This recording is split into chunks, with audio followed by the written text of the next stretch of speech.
You ask Tiger to solve. This deals with linear equations with one unknown.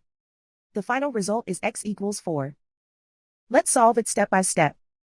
Simplify the expression. Expand the parentheses.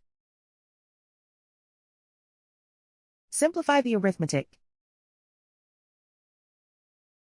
Find the greatest common factor of the numerator and denominator. Factor out and cancel the greatest common factor. Group all constants on the right side of the equation. Add 1 to both sides. Simplify the arithmetic.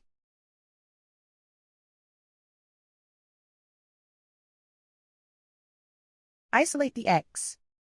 Divide both sides by 3. Simplify the fraction. Find the greatest common factor of the numerator and denominator.